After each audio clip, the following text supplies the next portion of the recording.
ये वसीम रिजवी की किताब मोहम्मद का 13वां अध्याय है। पति के साथ बलात्कार।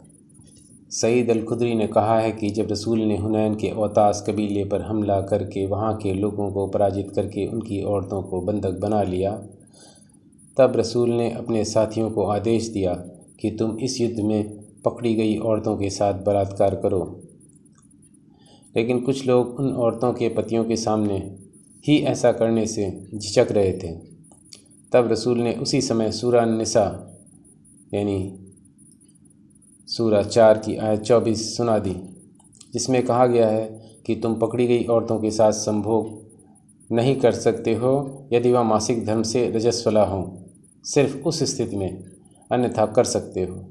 अबू दाऊद किताब 2 हदीस 215-05 इसमें लिखा है कि सम आयु की औरतें। मोहम्मद साहब बहुत होशियार थे। उन्होंने कुरान में पहले ही लिख दिया था कि ईमान वालों को पुरस्कार के रूप में समान आयु वाली और कठोर स्तन वाली औरतें मिलेंगी।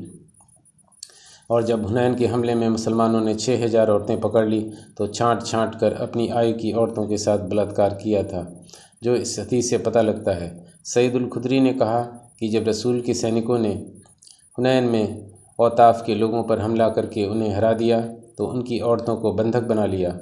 फिर अपने सैनिकों को आदेश दिया कि वह पकड़ी गई औरतों में से अपने बराबर की आयु वाली औरतों के साथ संभोग कर सकते हैं, सिवाय उन औरतों के जिनकी इद्दत पूरी नहीं हो, यानी मासिक धर्म पूरा नहीं हो,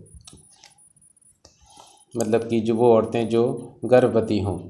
रसूल ने उसी समय कुरान की सूरा 4 की आयत 24 नाजिल कर दी। यह आयत लोगों को कह सुनाई थी। सही मुस्लिम किताब 8 हदीस 3432 में कुरान की इस आयत में जो लिखा था वही मुसलमानों ने किया था। कुरान में लिखा है, हमने प्रेयसी सम आयु वाली पसंद की औरतों का प्रबंध मुसलमानों के लिए किया है। कुरान की सूरा 56 आयत 37।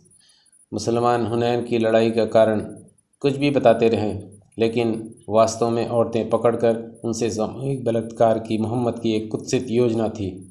अब तक आपने पढ़ा है कि मोहम्मद की वासना राक्षसी थी और लगातार संभोग करते रहने से उनकी औरतों के स्तन शिथिल हो गए होंगे।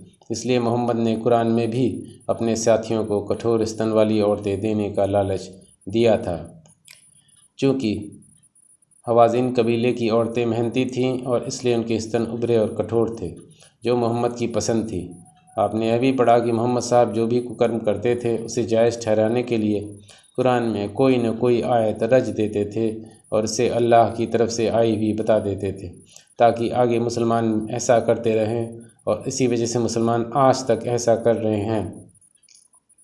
भारत में हिंदुओं की लड़कियों को बेवकूफ़ बना करके उनके साथ संभोग कर लेते हैं और फिर उन्हें शादी के लिए मजबूर करते हैं। ये औरत मजबूरी में इस्लाम कबूल कर लेती हैं क्योंकि उन्हें इस बात का डर रहता है कि अगर उन्होंने इस्लाम कबूल नहीं किया तो उनके घर वालों को, माता पिता, भाइयों को मुसलमान नुकसान पहुंचा सकते हैं।